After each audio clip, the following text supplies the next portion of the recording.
Hello students! Today we're going to be discussing falsifiability.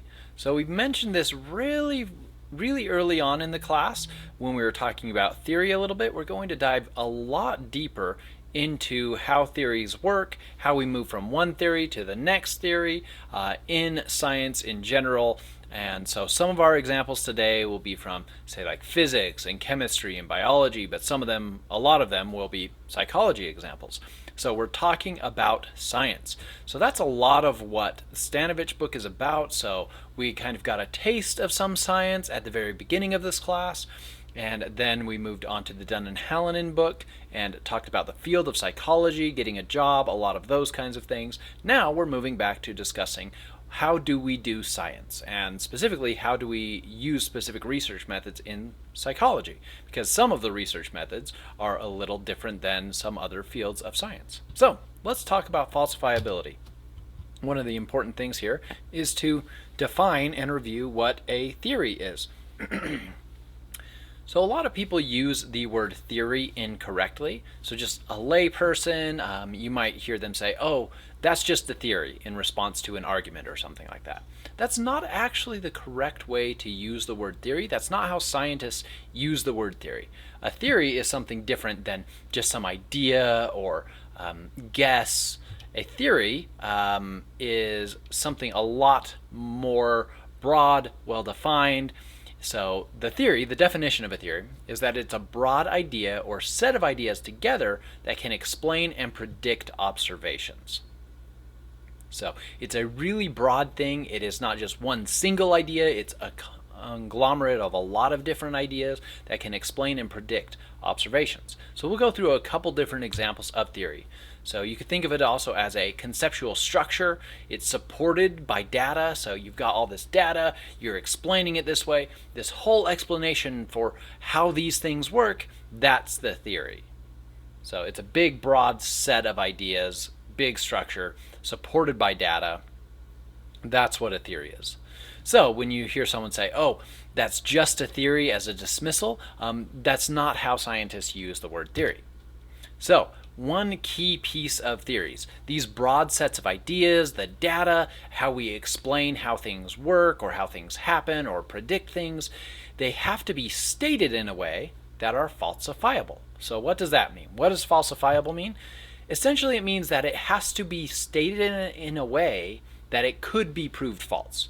Not the theory itself has to be proved false in the future, but that it has to be making predictions or stated in a way, or these broad set of ideas are explained in a way that it could be possible to prove that to be not the case. So falsifiable means that it must be able to be proved false. The theory must be stated in a way or written in a way or described in a way that those sets of predictions could potentially be shown not to be the case. So you have an explanation for how the planets move. Maybe your explanation is that they are little dots of light on a globe above us and they move across that globe. Maybe that's your theory. You have to state it in a way that those predictions could potentially be shown to be false. That you might get new evidence to say, oh, actually, these planets are not just a dot of light, it's actually a big globule orb reflecting the sun's light, rotating around the sun. So you now have a new way to explain and predict the observations you have, the data. So let's look at a kind of silly example. So the theory of knocking rhythms, and this is in your book as well. So it's kind of a silly example, but hopefully it gets the point across. So the theory again is a big broad set of ideas explaining data. So we have a theory that we can predict the demographics of a person who knocks on our office door. So I'm sitting in office hours, I'm talking to a colleague, and they tell me, hey, I have a theory about how I can predict, based on the sound of someone's knock, a lot of the demographics of that person. I say, okay, that sounds absolutely ridiculous. Tell me your theory. So they explain about it, that there's different tones or something, different speeds that different people use when they knock on the door, where on the door they knock, and that all is incorporated. That's all the data they use to then make a prediction of who is knocking on the other side of the door. So someone knocks on the door and I say, okay, use your theory. Show me some evidence. Tell me who is outside this door. And so on that first knock, they predict it's a female. So we open the door to see, is that a female? And yes, it is. Well, that's amazing. A little bit, maybe. But then you've got to remember that a lot of the college population that I'm at is female. It's like 55% versus like 45% or something like that. So just statistically, it's not too impressive of a prediction, just predicting that it's a female. So I say, okay, well, I'm surprised that you did get it right, but statistically, it's not too unlikely. So next I say, all right, I'll get a little more specific. Someone else knocks on the door. There's no windows or anything outside. And so they say, all right, this is a male and they're under 25. Say, okay, male is a smaller population of the campus, a specific age. All right, let's see. Okay, you got it right. Well, that's a little surprising. First, you got it right 2 times in a row. But still, most college students in this undergrad school are under 25. There are some students who are older than 25, but that's still not a super unique or a super predictive guess based on your theory. So we hear a third knock. And I say, okay, give me a lot more specifics about this person's demographics. So they say, okay, that person who just knocked is female. They're 30 years old exactly. They're 5 foot 2 inches tall. They're carrying a purse in their left hand and they're knocking with their right hand. Okay, that's a lot of specifics. So let's open the door and see who it is. Wow, it is that person. It's a female, 30 years old, 5 foot 2 inches tall, carrying a purse in their left hand, and they knocked with their right hand. If I saw this 3 times, I might say, well, that's a really accurate prediction. I'm actually very surprised about this. Your theory might have something to it. I wouldn't believe their theory still. I would say, let's test this more systematically. Rather than just up here in this room, let's set up an actual study to test this. So that's a really silly example of a theory.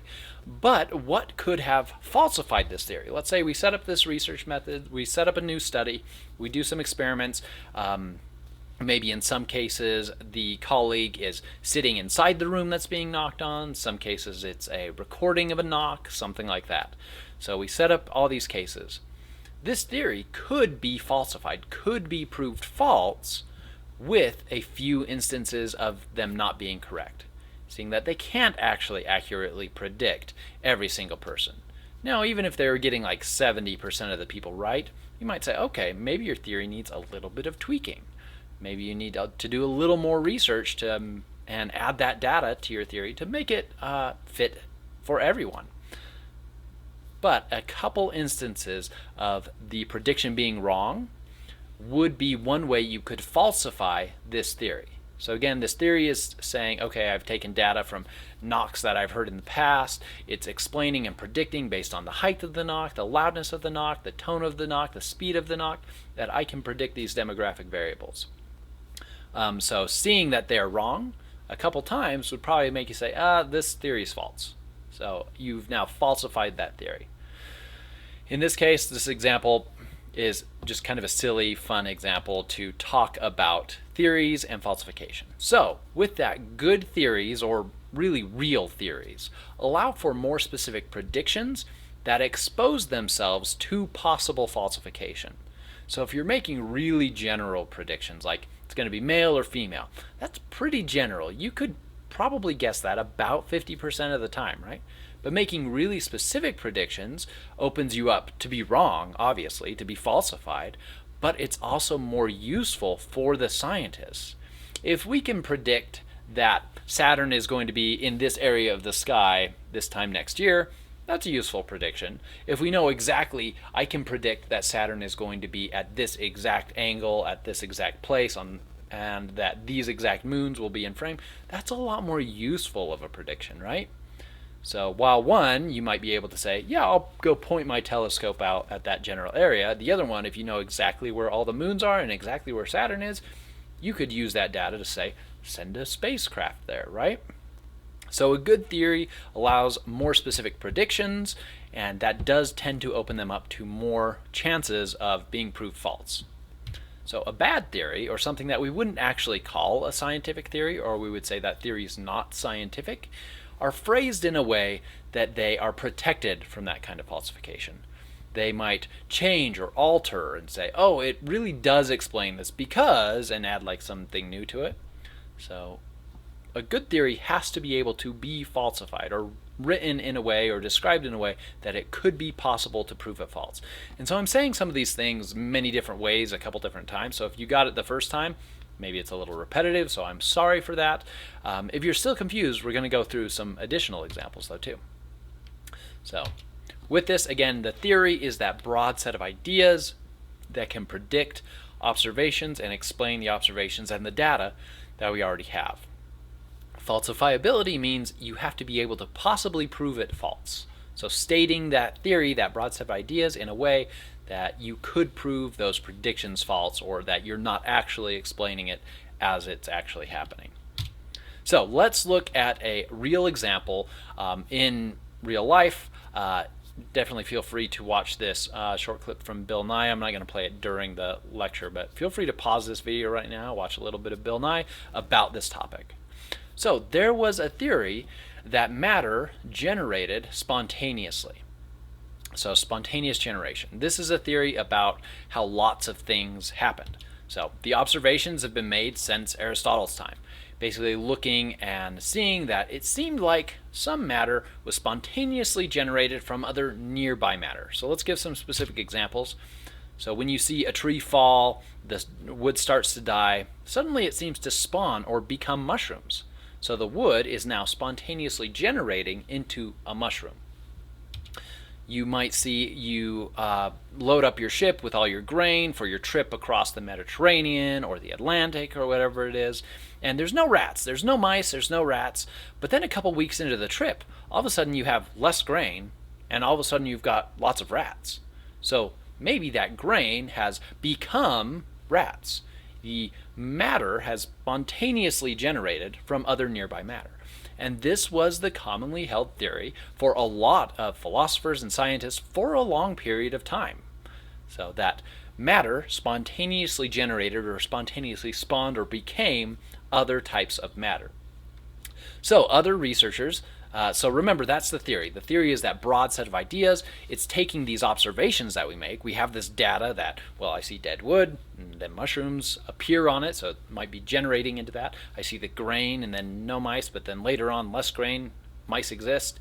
So my broad set of ideas is that matter is spontaneously generating. It's a really broad set of things that explains a lot of different behaviors and can predict, or not behaviors, a lot of different data, and predicts that, hey, if I have a bunch of grain, some weeks later I'm going to have a bunch of mice. It's going to spontaneously generate into some other matter of some sort.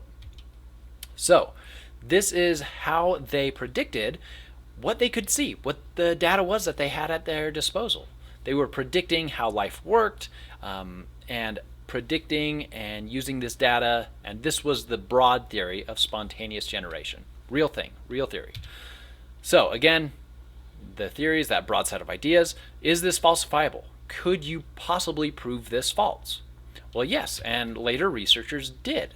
So one of the first studies to show that this was false was in 1668. Essentially, saying that, well, maggots don't actually spontaneously generate from rotten meat. So that was the idea. You leave meat out, all of a sudden it's going to generate, it's going to become maggots. It's going to spontaneously generate to that. So this researcher said, okay, I'm going to put some meat in a jar and leave the lid open. I'm going to put some meat in a jar with the lid closed. In this closed system, if spontaneous generation really happens, in both cases, there will be maggots and flies. What they found is, well, no, in this case where it was open to the air, maggots and flies appeared. In this case where it was a sealed system, the maggots and flies did not appear. So that should be pretty good falsification, right? So we showed it was false. We showed this with this one experiment that this did not happen, that spontaneous generation didn't happen in this meat that was closed. But it took a lot longer than just that. It was still in 1859 that people still were holding on to the theory of spontaneous generation. So you see here, this first falsification study, 1668, 200 years later, people were still holding on to this, and we'll talk about why that might be in a second. But Louis Pasteur did a similar experiment, so had a lot more control over the variables, which will be important in a second. So instead of using these jars, had this swan neck flask. Essentially put boiled meat broth, so boiled the meat broth, got rid of whatever things are in it, and so it's boiled meat, put one in the swan neck flask, so that, and put another not in the swan neck flask, and saw kind of the same thing here. In one, there's a film of gunk that grows on the meat broth. In the swan neck flask, there wasn't the film of gunk, which later became known as bacteria. This was how pasteurizing was discovered. These were initial discoveries of how life is actually working, that it was not spontaneously generating. But it still wasn't the first study right here. Even in 1859, people didn't just jump on board and say, okay, spontaneous generation, we're throwing that away. You need, with your new theory, also to be able to explain these new observations. And they didn't know about bacteria. They didn't have as much access to things like microscopes and see those microbial organisms. And there was another problem too. Others between those times, so I just pinpointed these two researchers, others did similar experiments, and sometimes the results happened just like this, or just like Pasteur's experiment, and sometimes they came out wrong. So they sealed the meat in the closed container, but it still developed maggots. They did the swan neck flask, but it still developed bacteria. Well, what they later came to understand as bacteria. So why was that the case? So there was a couple really clear studies that showed spontaneous generation doesn't happen, but there were other studies that tried to replicate that said, well, maybe this doesn't actually work the way you say. We did a study, and we still saw that film of stuff that became called bacteria. So there's a couple things happening here. One is they don't have as much control over the variables at these times. So just having a jar, maybe there's already some organisms within the meat in some cases, but not others. Even with this, there are bacteria that love to be boiled. Look at the hot pots in Yellowstone and all the colors. Pretty much all those colors are because of bacteria, different kinds of species of bacteria. So there are microbes that are not sterilized just by boiling them. And so while in some cases you might boil and see that it's totally sanitary in that system, other cases you boil it and one of those microbes that survives boiling lives. So it took a while for a new theory to be able to explain everything spontaneous generation had explained and show enough pieces of evidence falsifying this previous theory of spontaneous generation. So it took a while. And falsification does tend to take a while. It leads to what's called a paradigm shift. So the paradigm was, we believe spontaneous generation was the thing. This is how life worked. The wood would become mushrooms, the grain would become mice, the broth would get some weird film on it.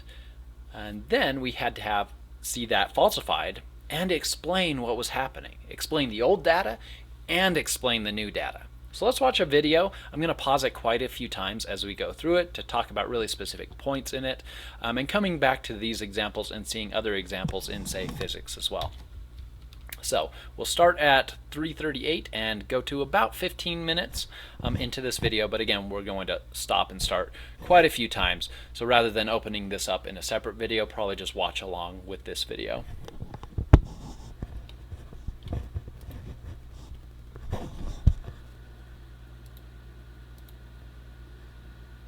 Couldn't do if I tried. Flat Earth and other debates about otherwise accepted scientific fact bring out a much larger problem. Our understanding of science is terrible. And I'm not complaining that people don't remember the laws of thermodynamics or that I still don't understand how magnets work. Water, fire, air, and dirt. And magnets, how do they work? I'm talking about the philosophy of science. So what is the philosophy of science? It's philosophy, obviously, that asks questions like, how do we distinguish science from non-science? And with that, how should we weigh evidence when testing a hypothesis? What kind of evidence is acceptable? Basically, how do we know if we know shit? You might remember learning the scientific method, and that's part of it, but it barely scratches the surface. There are a lot of philosophy. So this is a lot of what this second half of this class is about, a lot of what getting a PhD, so philosophy of science in a specific area, so you're a doctor of that philosophy of science in psychology or abnormal psychology or developmental psychology. But a lot of this second half of the class and the Stanovich book itself is talking about the philosophy of science, giving you a good taste of the philosophy of science in the science of psychology. But this is going to use a bunch of different examples, not just psychology. Of science, and I'm not here to tell you what the right model is. It's important to understand that all of these frameworks have strengths and weaknesses. And to us, it's our general ignorance of how science works that allows for the abuse of scientific language we see in things like flat Earth. So to get a better understanding of how flat earthers can use the language of science and evidence to persuade people, let's go back in time. In the early 1900s, there was a scientific doctrine posed by a group known as logical positivists called verificationism.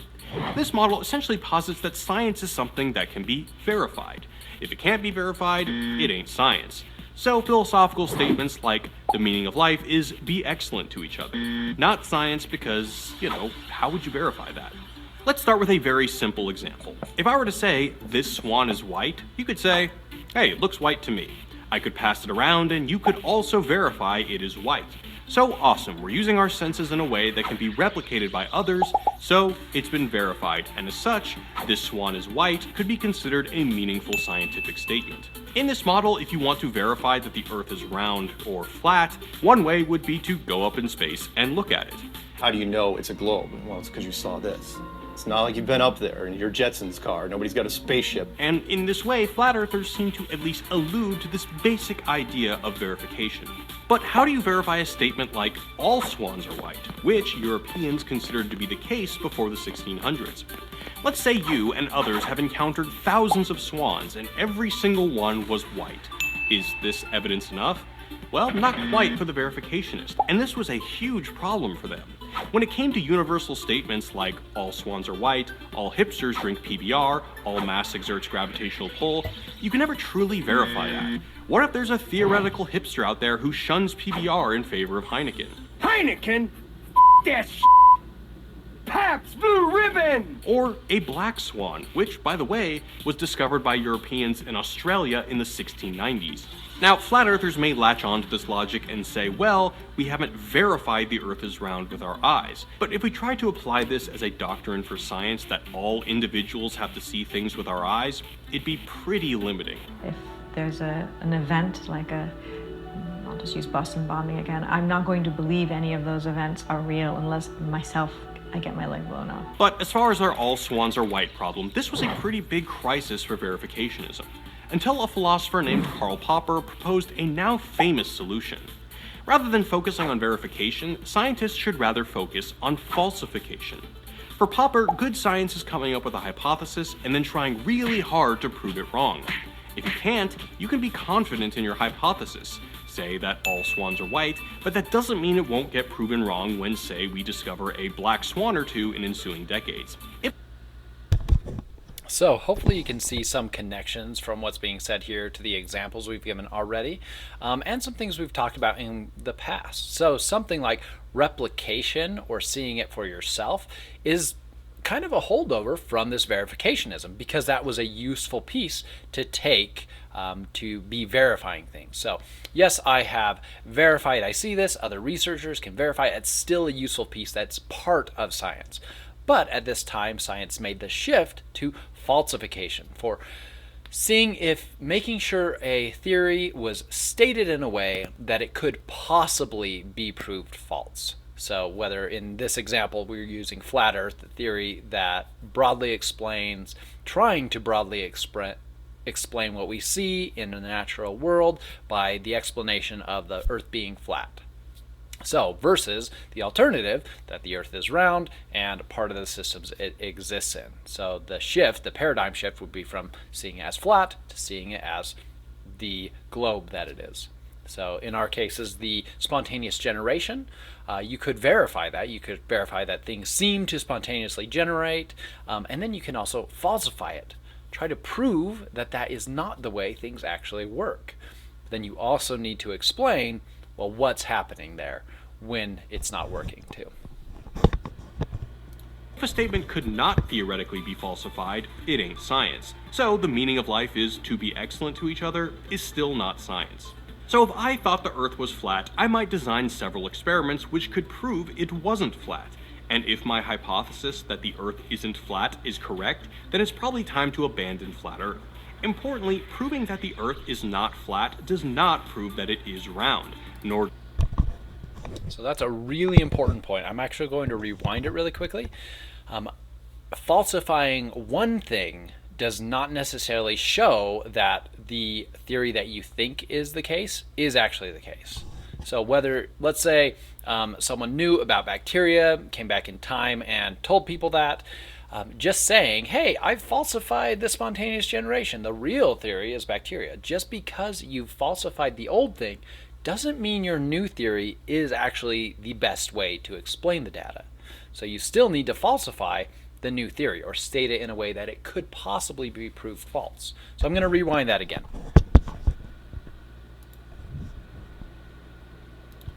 It wasn't flat. And if my hypothesis that the Earth isn't flat is correct, then it's probably time to abandon flat Earth. Importantly, proving that the Earth is not flat does not prove that it is round, nor does proving that the Earth is not round prove that it is flat. What if it's, say, a donut balanced on a giant turtle? Now, we're going to talk a lot about Popper here, but I should probably mention that there are other approaches too. For instance, the probabilistic approach of someone like Thomas Bayes, who would do some math to give you a probability for something to be true. So a statement like, I'm 90% confident that eating 5 Tide Pods will kill you. Now you might be wondering, are flat... So this probabilistic reasoning, we see this in a lot of the stats. And we've had a little unit on stats, but it's been a while, so just a refresher, like the p-value, for example, is the probability that your result came from chance. So if it's a really low probability that your result came from chance, then you can be a lot more certain that the thing is actually happening. So modern science uses falsificationism as well as especially for things that aren't necessarily directly observable, things like statistical tests that let us know about the probability. Bayesian statistics. I was looking for that word. For something to be true. So a statement like, I'm 90% confident that eating 5 Tide Pods will kill you. Now you might be wondering, are flat earthers good falsificationists? We test everything. You might say, hey, they're giving contrary evidence. There's an experiment in the 1800s, flight patterns, and our eyes. Right out there, that's Seattle.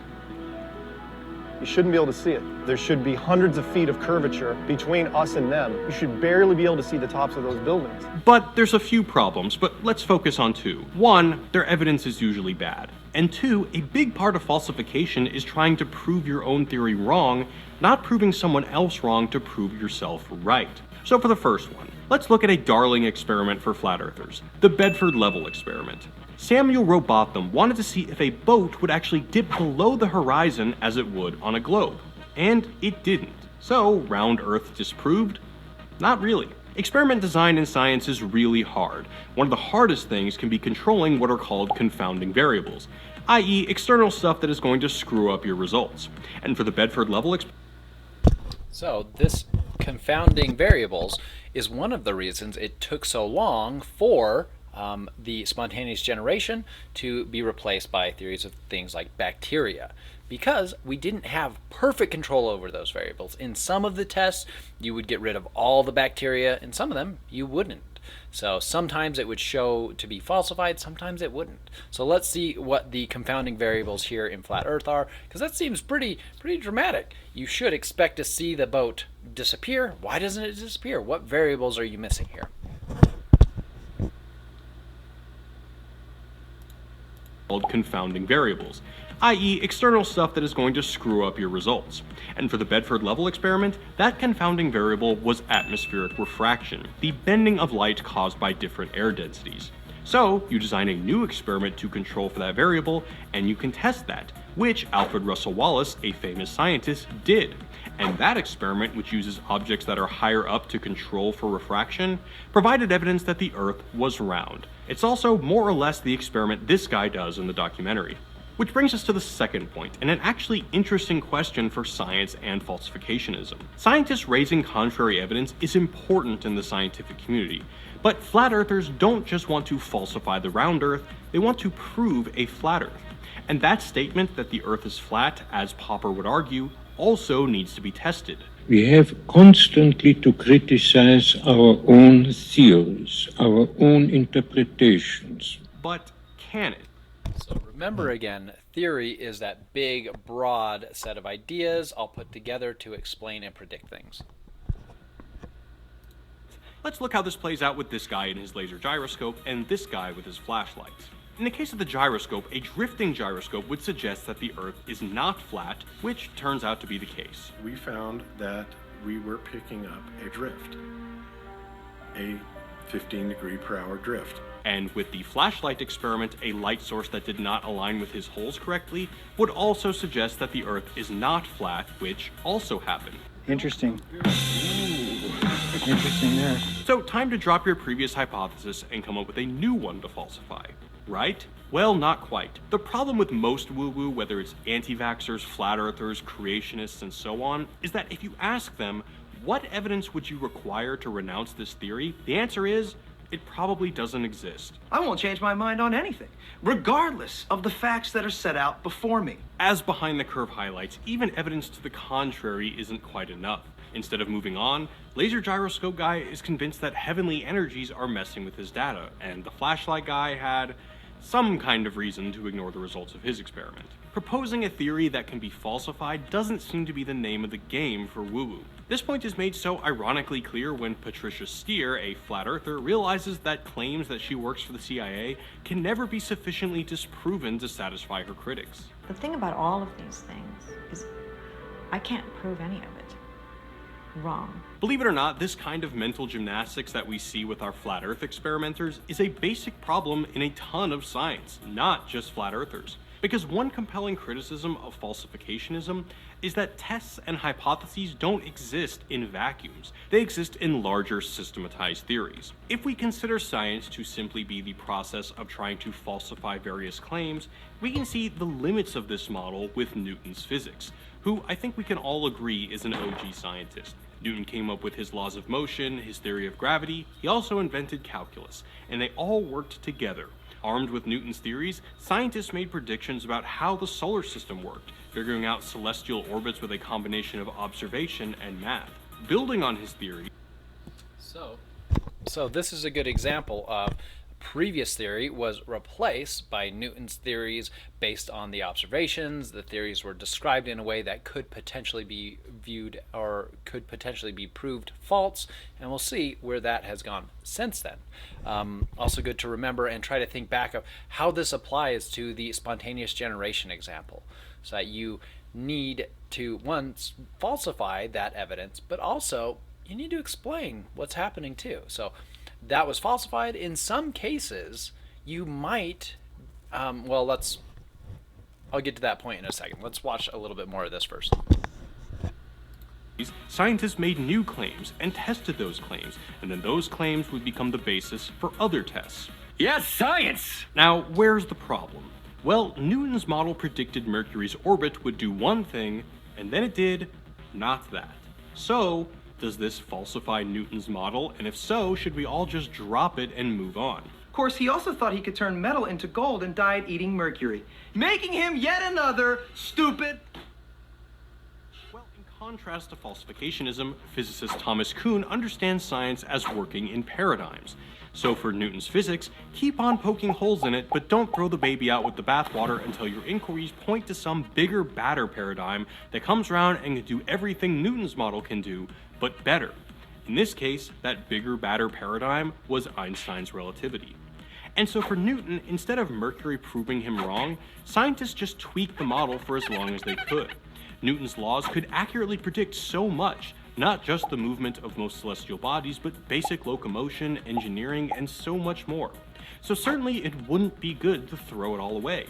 To address this issue, some people just said, hey, there's another planet that would make Mercury's orbit weird, and Newton is still right. System tweaked. And in a perverse way, this is kind of how flat earthers.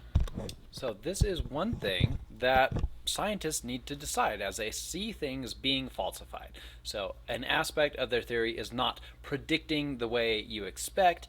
It's not exactly accurate. What should you do then? Should you throw away this entire theory? Should you throw away the spontaneous generation? Should you throw away bacteria? Should you throw away Newton? Should you throw away Einstein? Or should you tweak the theory to be able to now predict that? And that's a hard thing, because on the one hand, yes, you're falsifying maybe a bit of it, but some of the other aspects seem to be accurate. So the real hard thing is, when do you move on from theory A to theory B? So when do you make that paradigm shift? How do you decide how much tweaking is appropriate? And this is one thing that science struggles with doing, because we have all these observations, this data. Yeah, sure, these new tests show that spontaneous generation didn't happen in all these cases, but sometimes it did still work. Sometimes they did spontaneously generate when we had other experiments. We know now that they weren't well controlled. But we can question, were our methods bad? Were these studies bad? Are the conclusions we're drawing inappropriate? Or do we actually need to shift from theory A to a new theory? So until that new theory can explain everything the previous theory explained better and the new observations, usually science is sticking with the old one and tweaking it. So until you've got a good enough new theory B to move on to make that paradigm shift, you generally are sticking with that previous one until you can explain everything better with your new theory.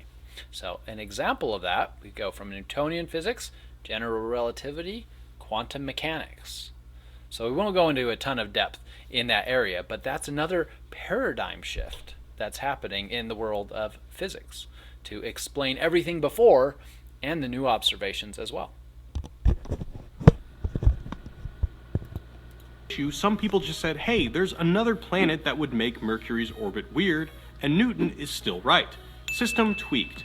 And in a perverse way, this is kind of how flat earthers operate. While you might say, the gyroscope drifted, flat earthers own. In reality, they just tweak the model, in this case by positing the existence of heavenly energies. But does that make flat earthers real scientists? Unfortunately, no. Because these tweaks should also get subjected to experiments. So if you're going to say heavenly energies are a confounding variable for your gyroscope experiment, you better find evidence of heavenly energies. And if you can't find any, maybe you should ask, is my model wrong? Maybe I should test a new hypothesis that the Earth is round. According to Thomas Kuhn, this is how science works. You have scientists working off a bunch of unquestioned assumptions that gravity works like this, motion works like this, and then contrary evidence starts piling up. The system isn't overturned until someone comes along and suggests a new foundation to work off of, and then scientists kind of duke it out over who is right. Einstein's model, for instance, could account for Mercury's weird orbit and a bunch of other stuff, while being able to make all the good predictions that Newton's model already did. Kuhn calls this a paradigm shift. Progress in science is built on people arguing over the truth before a new paradigm becomes the consensus, not necessarily capital T truths. Okay, so are flat earthers the Einsteins in this story, pointing to contrary evidence for a full paradigm shift? We're not just winning, we're crushing them. Well, not quite. I don't know how people believe that. You can think of Einstein coming along and saying, my model can do everything yours can do, but better because it did. Can the flat earth model help build long bridges, a functioning global positioning system, navigate airplanes, launch missiles across continents, transmit TV to your house via satellite, or do literally any of the hundreds, if not thousands of things that are predicated on a round earth? Nope, and yet, they... So lots of good, hopefully all these examples, I think they're good, useful examples to demonstrate this kind of process of falsification in science, and that this is how we do the process of science. So we've talked about Newtonian physics, Einstein. We're not going to dive into quantum mechanics because that's not what my degree is in, and I only understand a little bit of it, but I can see enough that I understand we've moved from the paradigm of Newtonian physics to Einstein and general relativity to quantum mechanics. So these are paradigm shifts in the field, and it takes a while, just like we saw from the spontaneous generation to the 200 years between those really key critical experiments to make that paradigm shift. Your new theory needs to explain everything the previous theory did and all the new observations too. Everything that the previous theory we were having to tweak has to explain all that, and it should make future good predictions too. So beyond what the previous one could. So things like black holes and all sorts of things like that that Einstein brought to the table, or Einstein's theories were able to bring to the table. So one theory in psychology is Vygotsky's sociocultural learning theory.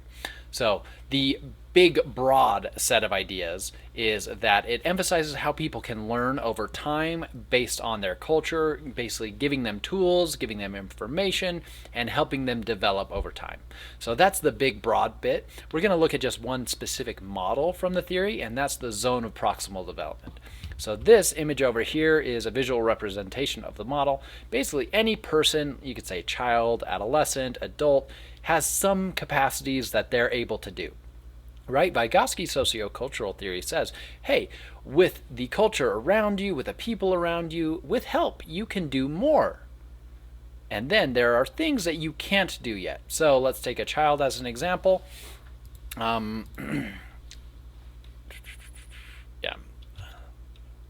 So let's take a child as an example. A 3-year-old maybe knows some numbers. What they can do is name you numbers, but what they can't do right now is multiplication. But maybe with help, you could help them learn to add and subtract. So with that cultural influence, with that development, with helping them, that aspect of what they can do is built on by the help. They still can't do math or the multiplication or division, but hopefully they are growing that what they can do sphere, that what they can do with help sphere is also growing. And if they become an expert in something, maybe they completely absorbs what they can't do. So this is one theory of learning. It's still used a lot in education and psychology. So a lot of teachers learn this as they are learning about teaching and educating, so that the culture delivers tools like language, for example, or math, or how do we speak to each other, what's important for you or your culture. So if you live in a place where there's a lot of farms, maybe you are taught how to work on a farm, versus if you're raised in a place where there's not a lot of farms, that's not a skill that's delivered to you from your culture. Right? So this is one idea about how people learn. A big broad theory that learning, some of learning comes from other people this way. So can you think of any kind of evidence that could possibly falsify this theory? That learning doesn't always happen this way? Or something that could show that learning doesn't happen this way. So pause the video for a second, think about it, maybe write down some ideas that could possibly falsify this theory, so that you could have some evidence that would show that this is not the case. So pause the video for a minute. All right, so one possible example, hopefully you did do that, hopefully you paused and you thought up maybe some examples. It might have been hard though, because it seems like, yeah, that's probably pretty true a lot of the time, right? That we learn things, we can learn things from mentoring and support, things like that. But what if someone woke up one day and they suddenly could play piano? Never seen a piano before, never heard music before, but suddenly they could play piano. That would be a piece of evidence that would falsify, or that could potentially falsify this theory. Maybe some people don't learn that way. Maybe some people just magically, I mean, you wouldn't say magically, you would try to come up with a new theory to explain that new observation, right? But it's a silly example, right? It's magically they know this. Or if you could say, just lay your head down on a book and all of a sudden you know all the material. or plug into the matrix. That's a different way of learning that's not included here. You just plug your brain in, download Kung Fu, and now you know Kung Fu, right? So these could be examples that would falsify this theory. Obviously, they're just silly, strange examples, but just to give you an idea of actual falsification, kind of evidence that you might need to see. So Freud is an example of a psychology theory early on in the field that was not falsifiable.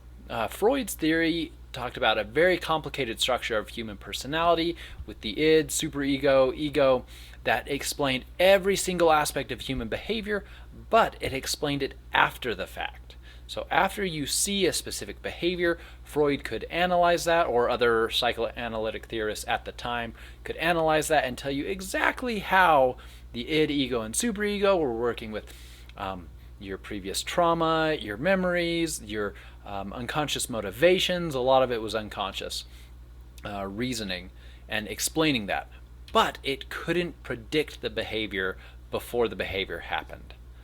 So when that's the case, you might have a big explanation, but if you're not able to predict or some kind of future thing, it's not going to be very useful for science. Freud also made changes to the theory that made it less falsifiable as well.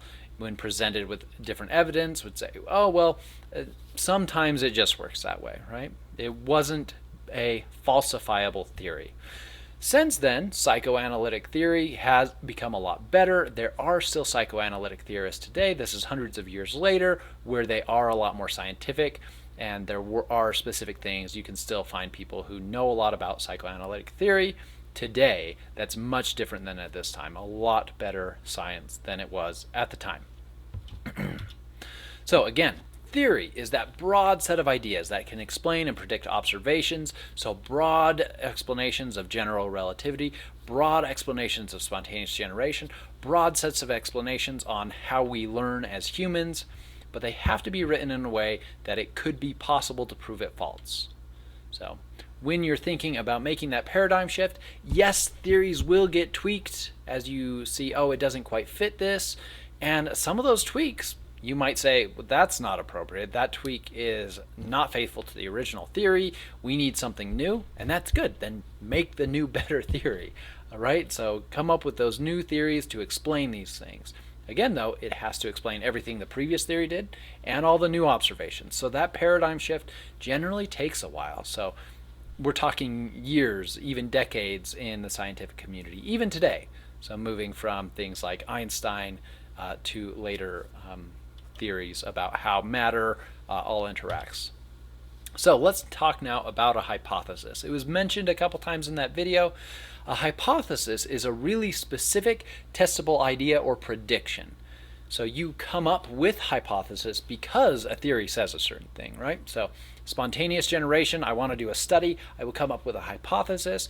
If spontaneous generation is real, then when I put this meat in the jar closed and this meat in the jar open, I hypothesize that both of them will grow maggots. That's my hypothesis. It's a really testable, specific prediction, but it's based on that theory. I come to that prediction because of what the theory says and predicts will happen. So as more and more hypotheses turn out to be true, your theory gains credibility. You see, okay, I tried to falsify this and I saw maggots on both. So that's some evidence for spontaneous generation. As that happens more and more, different predictions, different ways to test it, it gives more strength to your theory. So with this, I might hypothesize, based on the zonoproximal development, I hypothesize I can teach that 3-year-old basic math because the theory says, with help, they can probably do it. So they might not be able to do more advanced math, but some basic math with help, I hypothesize that they can do it.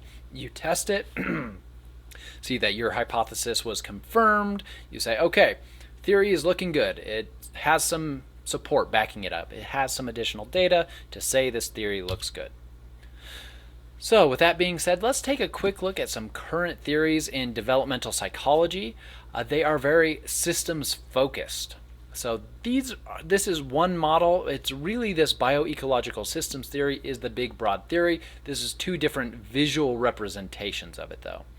The main theory is that systems around us are affecting our development through time. So in this model, this visual example, you have an individual, they have a system around them, like their family, their school, their church, their peers. The things they're interacting with on like a daily, weekly basis are their most direct impact. That macro system is affected by the exosystem through things like industry, mass media, local politics, neighbors, social services. So you as an individual, maybe you're living in your parents' house or something, maybe as a 10-year-old or something. You have neighbors, but you might not be interacting with them on a weekly basis. But maybe your parents are interacting with them every few days. So the effect of your neighbors comes through your family down to you. But what's also affecting your neighbors is the macro system, the attitudes and ideologies of a culture. So what are the attitudes towards certain groups of people? What are the political or economic implications of the system around you? So if you're in a capitalist versus a communist economic system, well, how does the industry look different? How does that then affect your family, which then affects you? So these systems are interacting with one another, but not just one way. It's not just outside in, it's also inside out. So an individual, these bidirectional arrows, an individual can affect their family. So a child who's hungry might be more grumpy because they're hungry. If they act more grumpy when they ask about getting a snack, maybe the parent will see that their attitude is bad and have a negative reaction, which leads to more negative reaction from the child, more negative reaction from the parent, a downward spiral where both are affecting each other's mood, essentially. Alternatively, you could have the opposite. You have positive interaction from the child leads to positive interaction from the parent, positive upward spiral. So those bidirectional arrows mean both are affecting one another. So this is another model that's talking about those same systems. Again, we have culture, society, community around affecting things like your school network, your parent network, your child network. I like this visual representation here on the left a little better because here it shows, well, this child is made up of components. Like you see sex, age, health, etc. listed here, but here you see biology, health, the demands they have on them, their behaviors, their temperament, personality, cognition. So do they have a really fast or broad working memory? That might affect differently when they're in school. It might affect how the teachers respond to them. So this bidirectional arrow. So both of these are talking about how people develop over time. You can see that the learning theory and Vygotsky's sociocultural learning theory fits pretty well with this. This was at a time when that shift in the paradigm was happening. That we as individuals interact with other people, we can affect them, they can affect us, the society and systems around us affect us, we can also affect those systems. Usually those effects happen from like the closest direction point, like to our family, then out to things like industry, then out to things like the macro system. But each of these pieces can affect everything. So I guess a really short reductive way to say this is that everything affects everything in development over time, which is true, but again, doesn't lead to really specific predictions, which is what these theories are trying to do, is say, how is the child influenced by their parent? How is the parent influenced by the child? How can we predict how that relationship will affect their schoolwork, or their future job placement, or their future marriage, things like that. So these are current theories in developmental psych. This is how the paradigm has shifted in developmental psych from being really stage focused, like a child will gain this capacity, then they'll gain this capacity, then they'll gain this capacity. So it's not so much that way anymore. So thinking back to this, the hypothesis that you would test in this kind of case would be, well, the theory says a child will affect the parent, and all of that with the school network, they will all affect each other. So my hypothesis might be, if the school gives more direct attention to a child, I hypothesize that the relationship with the child and the school will be affected. Maybe the relationship between the parent and the child will be affected, but not as strongly. So I predict a less strong relationship or effect from what the school is doing to the parent and child, and a big effect from the child to the school. So it's a couple specific hypotheses that I'm predicting based on the big broad theory. So will these theories be changed in a paradigm shift in the future? Very possibly. So will we have other theories that can explain all of these changes over time, as well as the data that they don't explain well? Yeah, I think that is the point of science, is to make better theories, make better predictions, understand the world that we live in, human behavior, human thought, cognition, emotions, how humans are doing human things, essentially. So, here are our theories. How to reach a paradigm shift. We've kind of mentioned this already, so I might skim through some of these slides. To get to that paradigm shift, to choose I'm shifting my paradigm versus I'm sticking with the old theory and tweaking it about, it really is about the quantity of confirming or disconfirming evidence. So the quality and the quantity. If you've got a couple really strong studies that say the old paradigm or the current paradigm isn't working well, that would probably encourage you to shift the paradigm or make better explanations, make a new theory. So the quality and quantity is very important.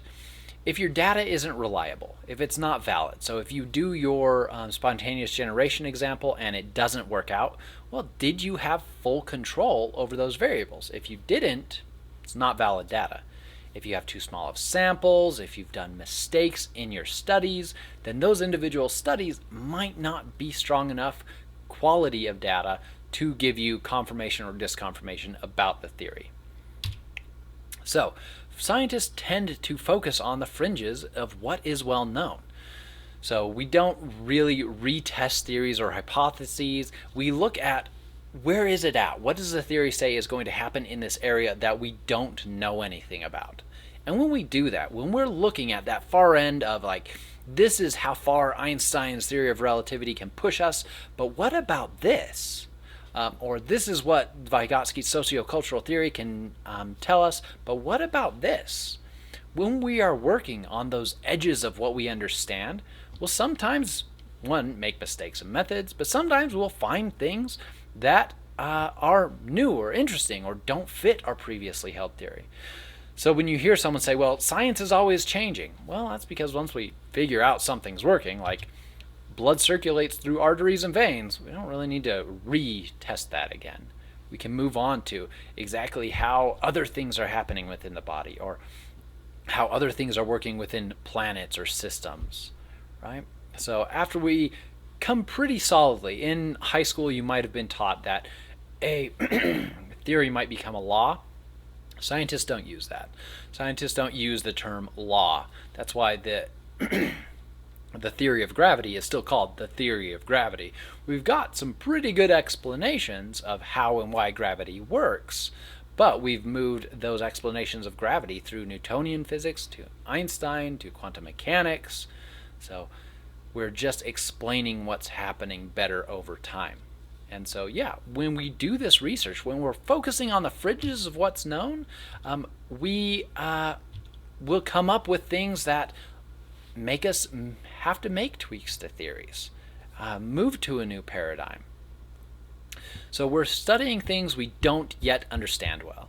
I'm not going to go back and repeat all the previous studies in psychology. There might be some replication of them, but if they've been replicated enough that we're pretty clear on them, then we can ask new questions, and that's usually what we're doing. That's why it might seem to people that scientists are changing their minds, because these dramatic different findings generally get more press. So that's probably what most people are hearing about, versus some of my studies that I'm testing one new thing, but in that testing the one new thing, I've also replicated 8 old things again. Well, people don't care about those 8 old things. They care about the one new thing, right? So we don't use the term law. Theory is the peak, the very top of what we go from is theory. We base our hypotheses off of what the theory says. And any new theory, any paradigm shift to a new theory has to explain the previous data, has to explain the previous observations, have to explain all the facts of the old theory, as well as all the new observations that the old theory could not explain. So as scientists, we understand that our knowledge is inherently tentative. So the theory of Newtonian physics shifted, right, to Einstein's theory of relativity.